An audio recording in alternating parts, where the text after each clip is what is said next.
Welcome to the D2 Baseball Podcast with Robert Fry and Will Connerly. We're your ultimate source for Division II baseball updates, stats, information, scores, news, and more. Whether you're a player, coach, or passionate fan, we've got you covered with in-depth analysis and the latest updates from around D2 baseball. Join us as we dive into D2 baseball with exclusive interviews featuring top coaches and players, expert insights, and all the information you need to stay ahead of the game. Follow us on X and Instagram at DIVII Baseball for updates, highlights, and more. Enjoy the show. Welcome into the Division II Baseball Podcast. He's Robert Fry. I'm Will Connerly. Episode number 3, potential regionalization changes that we're going to talk about today, and conference realignment. Really looking forward to both of these things, Robert, because I know it has the opportunity, and we're going to get all into it, to have some big changes to Division II baseball for sure. And let's start there with the potential regionalization changes. Yeah, so on the 17th and 18th of June, the committee met up and they mentioned that this is a recommendation, so there's nothing put forth as finalized yet, and we will reiterate that multiple times during this podcast. But if you're watching the video version, you can see right here on the screen. If not, we'll explain it best as you can. But basically, the bylaw 18.4.3.1 states, you have to keep the selection pairings within a certain region. Now, in baseball, you have 8 regions: the Atlantic, East, Central, Midwest, South, Southeast, South Central, and West. Those 8 regions, and a certain amount of teams within each region. So, with that being said, there's that proposed recommendation to not get rid of it entirely, but make slight changes to then potentially get rid of it entirely. And what is mean by that is we've highlighted a quote here, and it says, quote, "While keeping regionalization principles related to selections, consider changes to the division's championship model concerning regionalization bracket policies with the goal of reducing first-round matchups and maintaining fiscal responsibility." What does that mean? It could mean a flurry of things. How we interpret it was a couple things. So one, the biggest thing was there could be slight changes in terms of regional brackets. Now, the easiest and most simple change is, hey, we're not going to have conference teams play each other in the first round. And I know Will and I, prior to this, we're going back and forth on that. And essentially what that means is, like, let's go to the Central Region number 2. You saw Missouri Southern, and then you had 3 Great American Conference teams. So in the future, the goal is to kind of change that, where you're not seeing Great American Conference teams play each other, in that series, where it's Harding, Arkansas Tech in there, and Arkansas Monticello, who ultimately won that pod to go to the Super Regional. But another idea involving this is allowing more, I guess, teams outside of certain regions to play within regions. So what if instead of, Arkansas and Monticello playing Arkansas Tech in the first round, what if Arkansas and Monticello could play like UIndy in the first round and things along those lines? And so creating that opportunity there in the future. But this, again, is just a recommendation, and all of this that we're going to talk about is potential speculation of how this can impact going forward. So, Will, what are your initial thoughts on this? And we'll go back and forth and see, what we think on it. Yeah, I'm excited for this. I mean, I think this is going to be really good conversation just about this. The first thing I will say is I do appreciate the NCAA Division II Championship Committee talking about this, because I think that it is something we have heard from coaches that we have interviewed that I think, and they said it in this document, that they got a lot of feedback about how they didn't really appreciate, didn't enjoy all the first round matchups against teams in their own conference. Right? And most conferences are comprised of either two, or regions are comprised of 2 or 3 different conferences. So that certainly is an interesting point, but it's an appreciated point that they're going to try to eliminate that or reduce it, I should say, based off the language in this document. The other thing, Robert, I want to mention just right off the top is I appreciate that they put this document out there. Like, this is a public PDF. I'll put it in the show notes, so if you guys want to look at it as well. But the thought of it, when we get right to it, and the big thing that you have highlighted on the screen right now, while keeping regionalization principles related to selections, that consider changes to the division's championship model concerning regionalization bracketing policies, with the goal of reducing first-round conference matchups and maintaining fiscal responsibility. So I have a bunch of thoughts on this, and that's exactly what this 24-page document, a bulk of it, is discussing. And obviously this could affect Division II baseball and other Division II sports in a big way.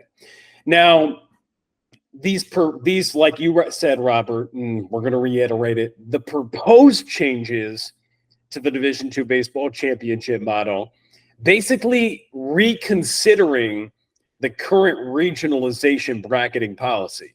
Now, when they reconsider it, there's a lot of factors. And with one of the factors being fiscal responsibility, that is obviously at the forefront. And for Division II, how much leeway are they going to have in the moving forward to reduce first-round matchups between teams in the same conference for a region or a regional that only has 2 conferences, where you don't have a choice sometimes? So the one thing I will say is, currently it's a requirement that the sport committees pair teams strictly within their region. But based off what I read in this document, the proposal suggests that they're trying to move this requirement from a legislative mandate to a policy. So it's still going to be something that they're going to drive their decisions. And Robert, I don't know, I found that interesting because, right, they're removing it as a bylaw, proposing to remove it as a bylaw and place it as a policy. So I guess they're just loosening the language a little bit, and that perhaps could open the door to seeing things that we haven't seen before in the postseason. Yeah, you got that right, Will. I know one thing you shouldn't expect, should this get passed in their next meeting, I don't think you'll see, like, in the future where, let's say, Point Loma is going to Tampa to play a regional. You're not going to see that. Again, the last 4 words of the sentence, or last 3 words, excuse me, maintaining fiscal responsibility. So they're not going to, spend all this money to try to send a team from, the Northeast all the way to California, or a team from California all the way to the South to play a regional. They're still going to keep it relatively close. And another option that was briefly discussed, and this was more for other sports, but I know we'll talk about it here, like, similar to what football does. They have like a super region. Mm-hmm. And so an opportunity that could happen there is maybe, they pair 2 regions together, and they keep it the same, where it's like the Midwest region, the Central region, but like Central Missouri could be the 1 seed in the Midwest region, or Saginaw Valley, the 1 seed last year, could be the 1 seed in the Central region. Again, this is all speculation, because it's just like you said, instead of it being a mandate, it can be a policy now. So it's very interesting to kind of think about it and kind of ask, these kinds of questions, because at the end of the day, we're big proponents of putting the best teams in the tournament.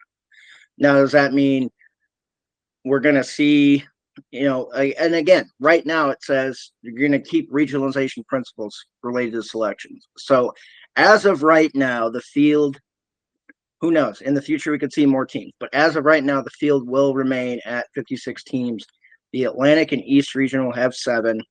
The Central region will have 8. The Midwest will have 7. The South will have 8. The Southeast will have 7. And then the South Central and the West will have 6. And that will remain. Now, once we talk about conference changes, again, with more teams being added, we could see an increase in team representation. I think that's the goal here. Because again, when we talk about things that allow for it, is this big thing is to promote that membership, that changes are coming and the membership is increasing. And we'll talk about more teams are going to Division II. Yeah. And how that we learned how, certain regions have more teams is because of the number of teams represented.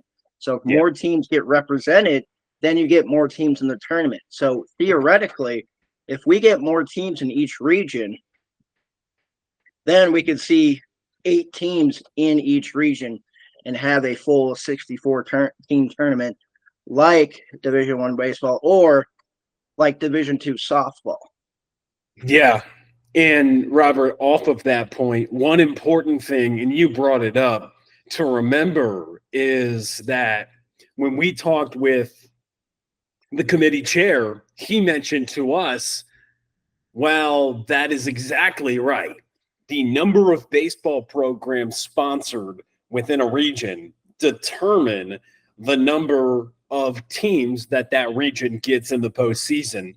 However, there is a ceiling on it right now at 8 teams. However, one thing that, we don't have access, we have access to the number of teams in each region. That's public information. One thing I don't know, though, Robert, and this could be something to look at historically when teams have gone from 6 to 7 to 8, and if it has moved in the past, at what point does it move? For example, we'll get into this at the end of the podcast. The South Central region is adding members, right? But at what point, at what number of members does it jump from 6 to 7? That's something to think about. But the gold standard, or at least the ideal world of Division II baseball, is to get the best 64 to get 64 teams in, and ultimately to try to get the best 64. But that is something that I don't think D2 is anywhere close to getting to right now. But that is something that as teams get added in the regionalized format, it's still going to be a regionalized format. How is that progression going to happen to where you ultimately can get to what the cap is in each region of 8 teams, like the Central region, like the South region have? Now, another thing about this highlighted quote that you have, proposing to remove this strict mandate, getting rid of those first round matchups and trying to reduce those, they said in this document later on that it's based off a lot of feedback they got. And so a lot of people would support this. And I think we would agree. We would support this. But I think if you go even further and talk about the ways that you could support this, but at the same time maintain fiscal responsibility, I think that those things do help. Those things help, like you talked about, perhaps like football does, a super regional format where you still have X number of conferences getting automatic qualifications, but you still can have more teams not have to play each other in the first round. And for baseball, it's different because the first round's the first round, but it's a double elim. So you're going to probably still have to play teams at one point or another from your league, but trying to eliminate that from the beginning. And the championship committee mentioned as well in this document that they have gathered feedback over the last 18 months and believe that changing the current legislation will facilitate the development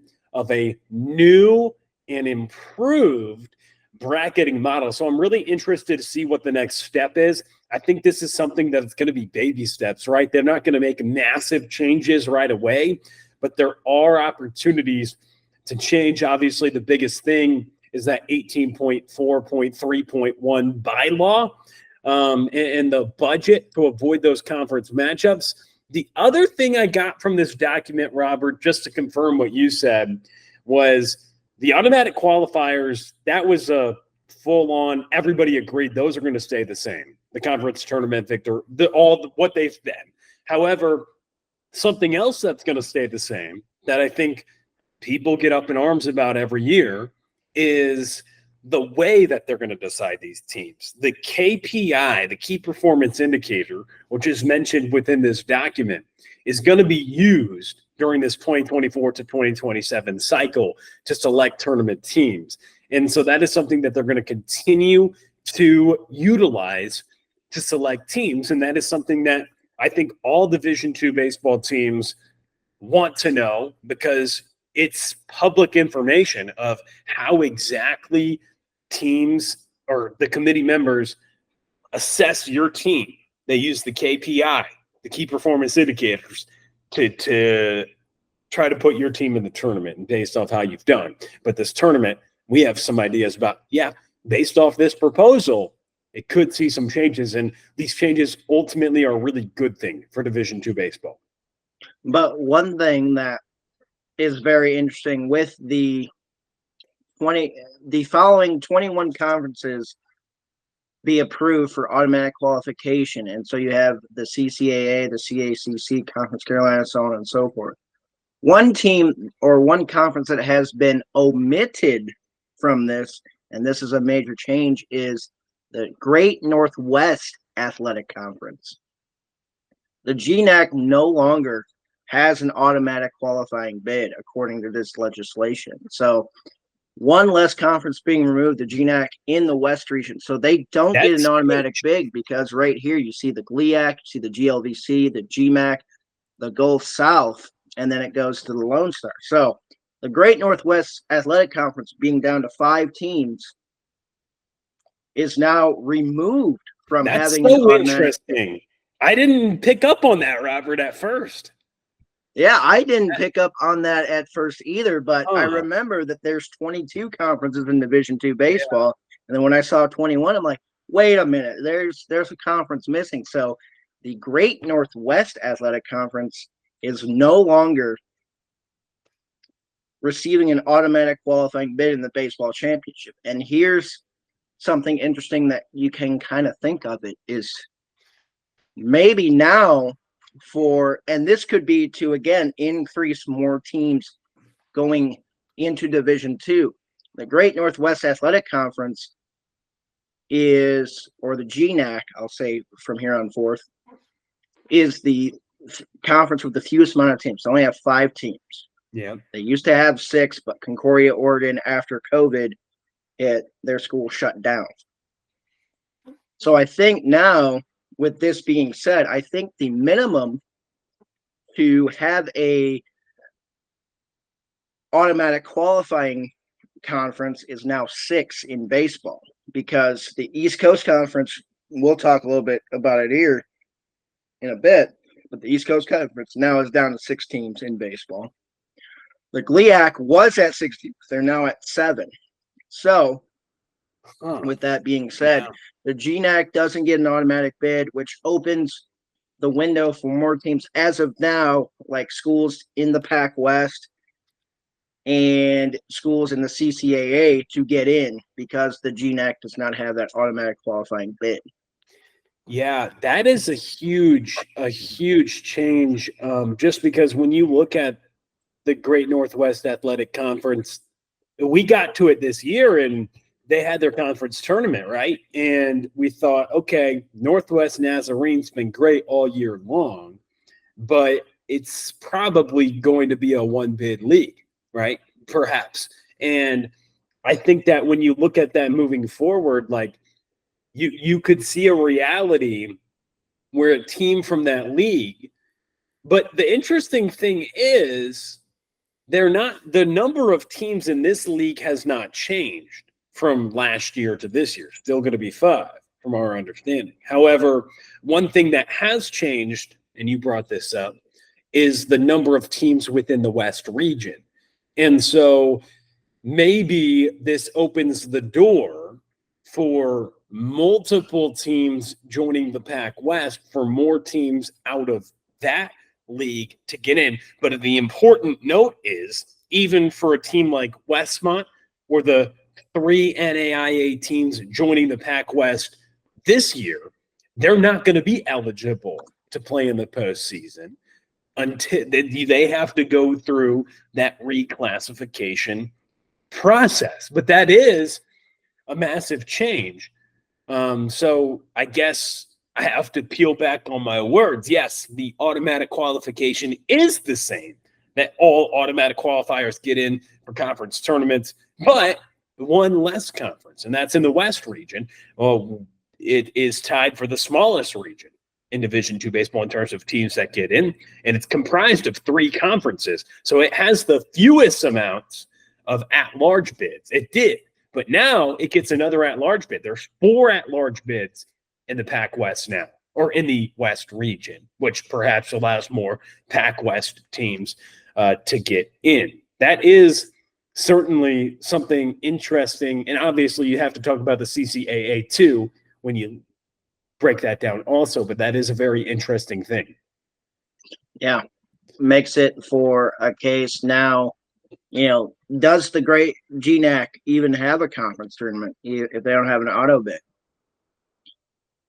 Because at the end of the day, like we mentioned earlier, the KPI, i.e. performance indicator in baseball, is one of the 6 criteria to potentially get a bid. If that conference tournament is not held, you're taking away potential points to bolster your PI and all those other metrics. But no matter what, even if that conference tournament held, whoever wins that conference tournament isn't guaranteed a spot in the postseason. So it might be a 1-bid league, but also, based on this legislation, it could theoretically also be a 0-bid league because they're not guaranteed an automatic bid. Yeah, no, it really could be. And I think when you look at KPI within Division II baseball, the highest KPI from what I found in the Great Northwest Athletic Conference last year, the highest one was Northwest Nazarene from what I'm looking at right now. However, when you look at that, where does that rank in the country? And I know D2 baseball is regionalized. From what I'm looking at, that ranks 76th in the country, Northwest Nazarene's KPI. But they were the best within their conference. And obviously, just for reference, the highest KPI, Tampa, Central Missouri, the top 2 seeds in what was the Division II World Series. But that is something that is interesting when you look at KPI, one of the factors that they utilize, and all eligible conferences are being recommended for automatic qualification. That is something to follow. And obviously, I think, like you said, how does that affect that conference moving forward? If you're not going to get representation in the postseason automatically, how do you craft your schedule to have a chance against teams in the Pac West that are typically at the top? You're playing some teams that will have some pretty good metrics that help your schedule moving forward. So I know we spent a good amount of time breaking that down. That was a little bit of a shock to me looking at that, but it does make sense, right? 5 teams, the smallest conference, they're not going to get a bid, at least this season moving forward, based off what this recommendation states. And ultimately, you also think about the avoiding conference matchups in the first round in the West region. Makes it a little bit more difficult too, because you're going to have maybe more teams from the Pac West get in.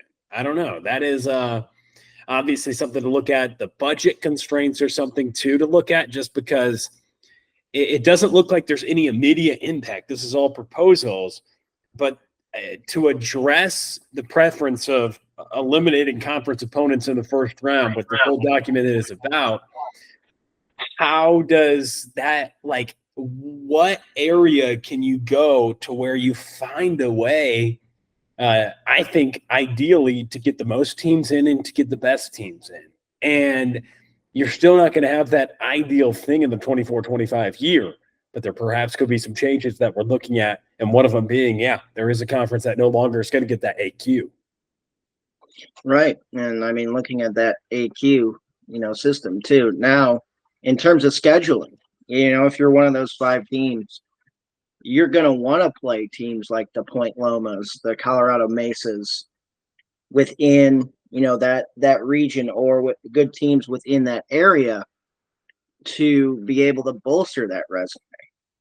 Because it's not going to be as simple as, and this is very common for the GNAC teams to play like D3 schools or NAIA schools that are in the area. Like some are like George Fox, D3, Corbin, NAIA, because they're just trying to fill games. Now, that will obviously adversely affect your metrics. Now, do these teams try to travel more or get teams to come up that can help bolster that resume, because you don't have an automatic qualifier anymore? Yeah. And speaking of that, obviously you have teams, you have a couple regions boosting their amounts of teams. Obviously, when you look at some of the realignment, you've got a school like Lincoln adding a baseball program, so the Midwest +1. Roosevelt coming to the Midwest, that's +2. And then I guess you -1 as well, because Trevecca is leaving the Midwest region. But you kind of look at how that ultimately works out too. And that's a great graphic, Robert, that you put together on some of the realignments within Division II baseball, that in one way or another, it's conference realignment, schools adding to the Division II mix, but it's also realignment and some schools leaving Division II. But at the end of the day, when you do the math and carry the one, this year there are more teams coming from either the NAIA or D3 ranks in the next 2 years than there are teams leaving. So D2 is getting more teams overall, a net positive. You do lose some great teams, but I think that is something to look at with the adding, and then also the realigning of some of these groups. And I think that is a great point and great thing that you put to look at that. And obviously, when you look at the regionalization in the postseason, the other point of this, all these new teams won't be eligible for multiple years as well for the postseason.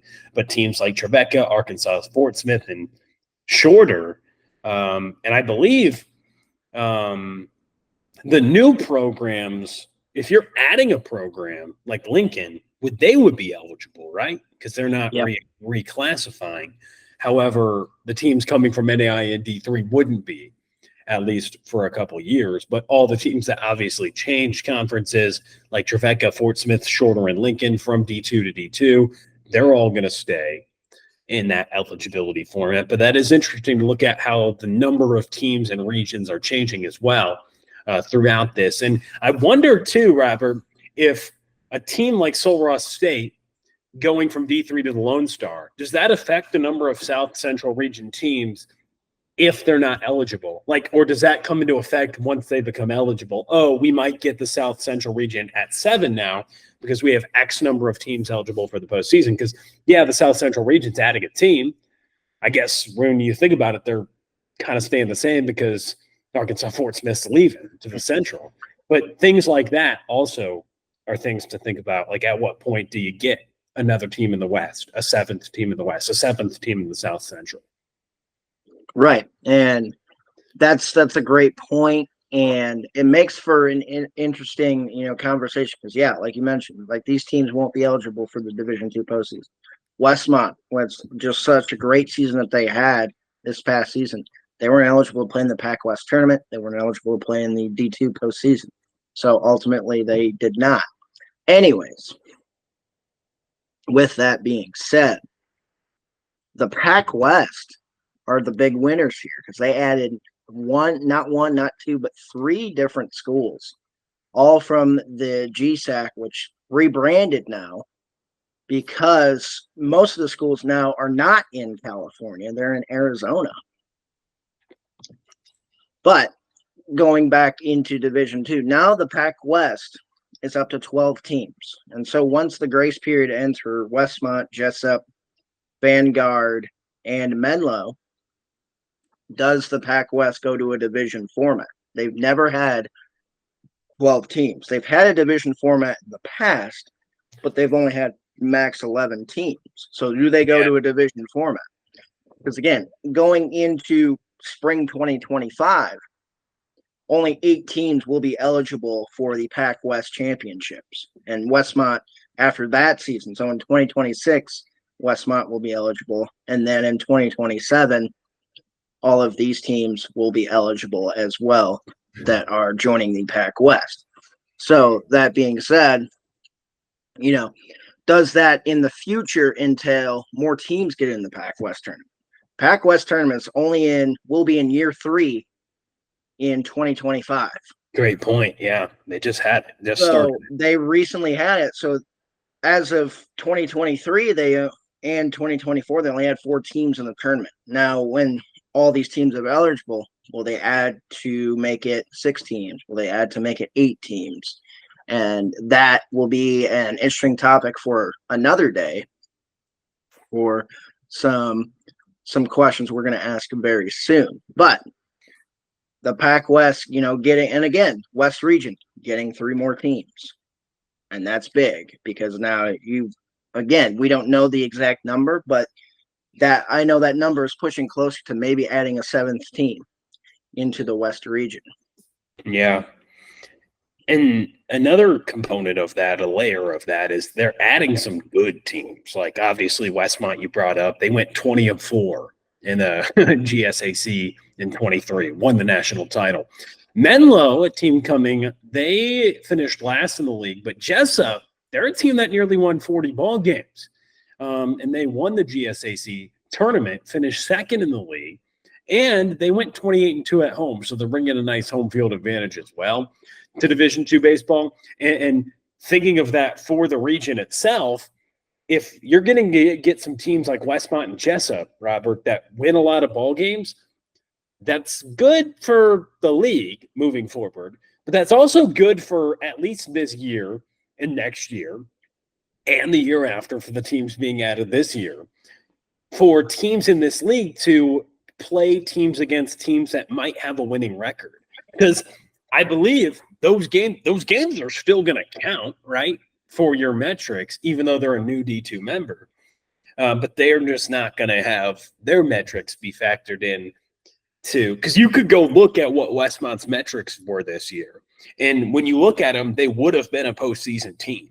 If the only reason they weren't is because they were in that reclassification period, and that supersedes anything. But it is great for the conference, like you bring up, that they're going to get the 12 teams.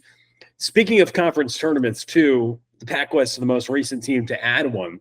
Makes you think also about, like, hey, the region everybody talks about, the region that has so much success, the South region, in the Sunshine State Conference in particular, do they consider adding a conference tournament if they're going to have the chance to maybe not have as many teams from the same conference, that conference in particular getting a lot of representation in the postseason, quite a bit, plus even further?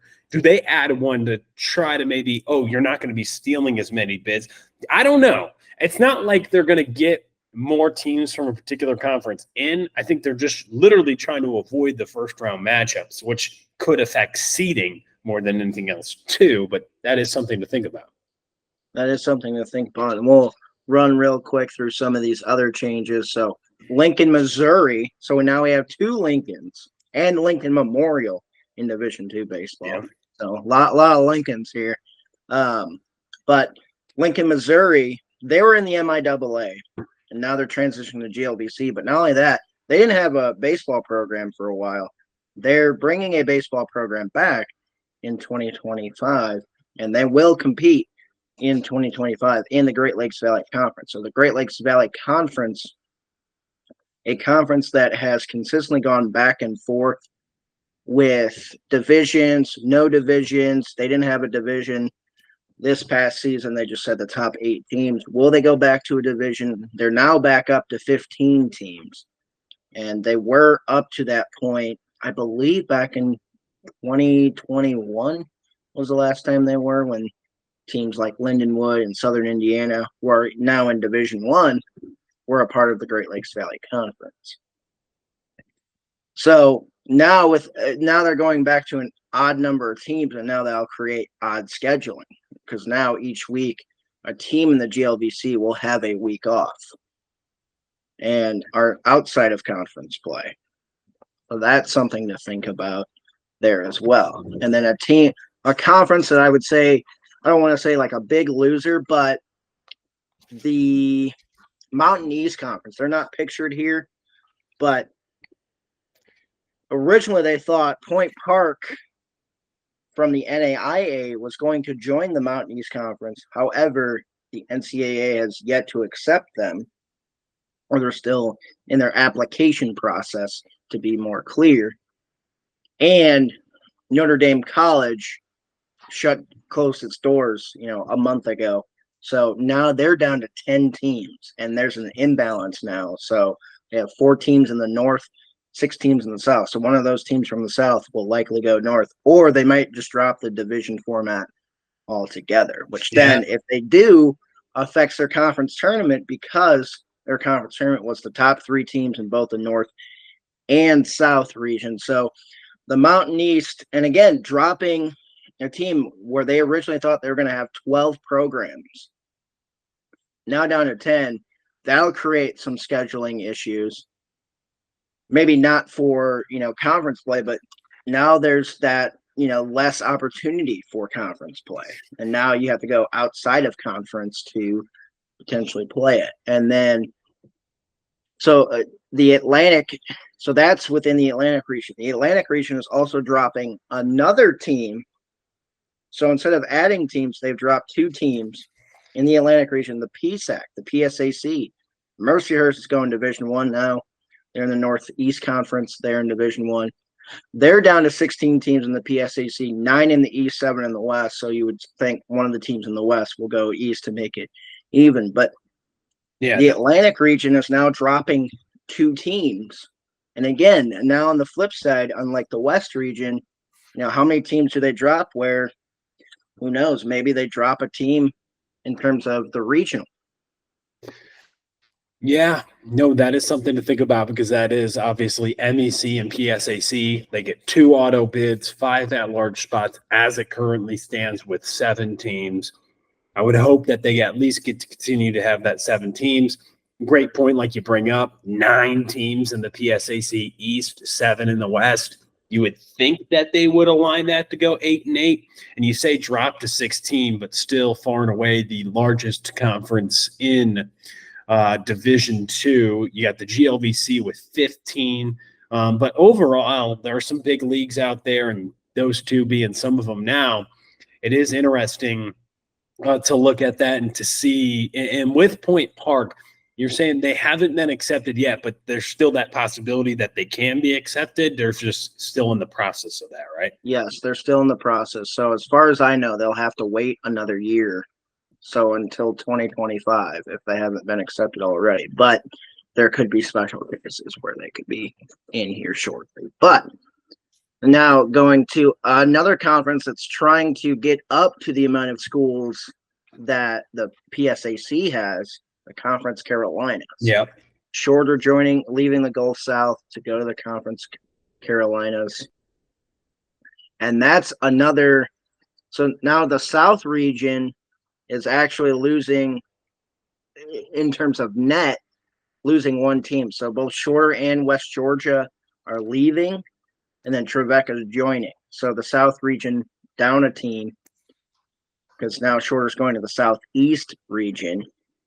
And in the future, they will add Ferrum College as well, Conference Carolina as well. So in terms of baseball schools, they have 14, but overall schools, they're pushing to what the PSAC has.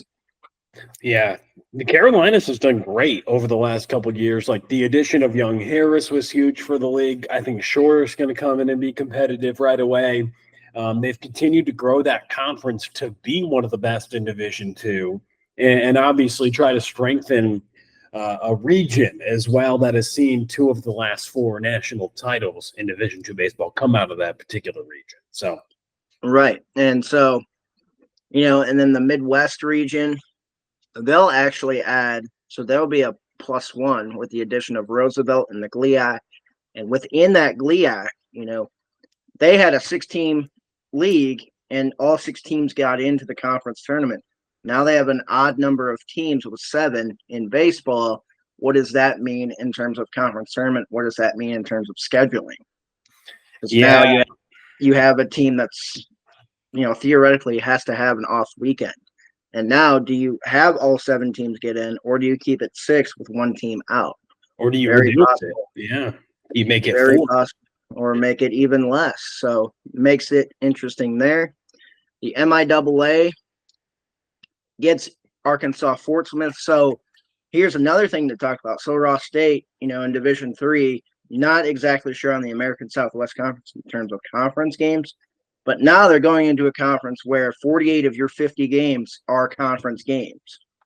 So now they have to compete with, scheduling with that. But then in terms of on the flip side with scheduling, with UAFS leaving the Lone Star to go to the MIAA, they now have more opportunity to play more games outside of conference, unlike they have the last few years. So that makes for an interesting case there as the Central region adds a team. Again, Lincoln, not a baseball school until this year, so they don't really lose anything in terms of the Central region, excuse me. But and then the Midwest region is a +1. So we're adding more schools in terms of net. Like you mentioned earlier, Will, we have 1, 2, 3, 4, 5, 6 schools going to Division II. 4 are leaving. West Georgia's going to the ASUN Division I, MEC, or Mercier is going to the NEC Division I. Notre Dame College, we mentioned earlier, their school shut down, and then St. Rose in the NE10, their school shut down as well. So, and that's another thing. NE10 will go to an odd number of teams with 11. The Gulf South, they added, so they lost 2 teams, but they added 1 team. So now they're down to an imbalance of 11. The GMAC actually will drop now to an even number of teams with Trevecca leaving. But then, we have, for a lot of these conferences, an imbalance in terms of number of teams, which then, again, during baseball season and conference play creates one of those teams is not playing a conference game. And that creates, some difficulties in terms of scheduling opponents when typically you're playing conference teams. Yeah. And so I wonder if in the future we could see something like this, where maybe there's partnership agreements between some conferences that say, hey, during your off week, you're going to pair with this conference. One great example could be the MIAA and the GLBC. Right now, the GLBC has 15 schools. The MIAA has 13, meaning one school from each conference will have an off week during conference play. So what if they pair those 2 together as well? That could be a possibility. Or, within the same region, I should say, the GLIAC and the GLBC. Let's say like Roosevelt and Lincoln are both off. They just play each other that weekend. Yeah. I mean, that would be ideal, and I think the coaches are going to seek that, but it's hard because, MIAA GLBC would be great. I think it'd be the entertaining matchups, but it'd affect your Division II win percentage if you win or lose, but it wouldn't affect your in-region win percentage. And I think that when you look at the in-region stuff, they might try to keep it, okay, GLBC teams play GLIAC teams because they both have odd number of teams on the off weeks, but there's so many more teams in the GLBC that also creates more quote unquote chaos as well. Because in the GLIAC, I mean, there's multiple weeks where you have the same teams playing each other. They might play 2 on a midweek, 4 on a weekend. They play each other 6 times sometimes. So, yeah, the scheduling is interesting with that and trying to keep it in the region because coaches know, hey, we got to play in region opponents and try to play the best of them to our ability. So I wonder how they would react to maybe putting a policy in or putting in a partnership where you're going to play these guys. It would help you get games. But a lot of coaches I know hunt those hard games, trying to position themselves to be a team that can make the postseason also. Right, because that potential format could create unfortunate, I guess, scheduling where maybe a strong team that wants to play a good team in that other conference really isn't. They're playing a weaker team in that conference. And that doesn't help in terms of their metrics on that front. But that's interesting. I know we also have the last thing we'll mention are some potential future teams joining the conference. Again, I mentioned Port Park, they're pending acceptance. Talladega, who lost to Bluefield State in the HBC World Series, also made a regional appearance in the NAIA tournament. They've been trying to join the SIAC for a few years now, so they're looking to join the SIAC in Division II baseball or in Division II sports to potentially be added. And then pending acceptance, we have an additional 5 schools that will be joining July 1st, 2025. That's Jamestown from the NAIA. They're going to join the Northern Sun Intercollegiate Conference, NSIC, and add a team there in the Central Region. Middle Georgia from NAIA. They're going to join the Peach Belt Conference in that Southeast region. UT Dallas, another team that will join the Lone Star and boost that South Central region. UC Merced, who will join the CCAA and boost that West region. And then lastly, Ferrum will join the Conference Carolinas in the Southeast region. So next year, the Southeast region will get 2 additional teams. Again, barring any other changes, theoretically, we could see some schools jump to Division I. Unfortunately, we could see some schools, abruptly shut down as well. But as of now, for 2025, we're going to see a +5 in terms of schools joining Division II. Yeah, and that's exciting as well. With the West region plussing another, you look okay from 24 and 25, the West region, adding 4 teams, like pushing the envelope, trying to get another team in the regional representation. Southeast as well. I know the Southeast is gunning to try to get 8 because there, I mean, when you look at how that region is constructed and really just how that region played baseball this year, I mean, with the Carolinas, the Peach Belt, and the South Atlantic, I mean, it's just so difficult because you had so many good teams. I mean, this year, for example, Catawba, North Greenville, UNC Pembroke, Young Harris, Mount Olive, even teams like Columbus State, Barton, Wingate, should mention Lander, like so many good teams, and there's only 4 at-large spots. Trying to get another one could be big for that Southeast region, and maybe you could see it in a couple of years with adding a couple teams. Yeah, and that'd be great because then, again, the goal is to boost representation in Division II, and in this case, Division II baseball, where instead of having that field of 56, it goes up to a field of 64. And that's the ultimate goal. But this was quite a bit to talk about, and hopefully we covered it. If you have any questions or comments, drop a comment below and let us know. What your thoughts are on the conference changes, what your thoughts on the potential regionalization changes. Again, those are just recommended. They're not put into any action as of yet, but we could see that being put into action in the near future. So thank you everyone for watching and listening in, and we appreciate everyone taking the time out to talk. Thanks for tuning in to the D2 Baseball Podcast.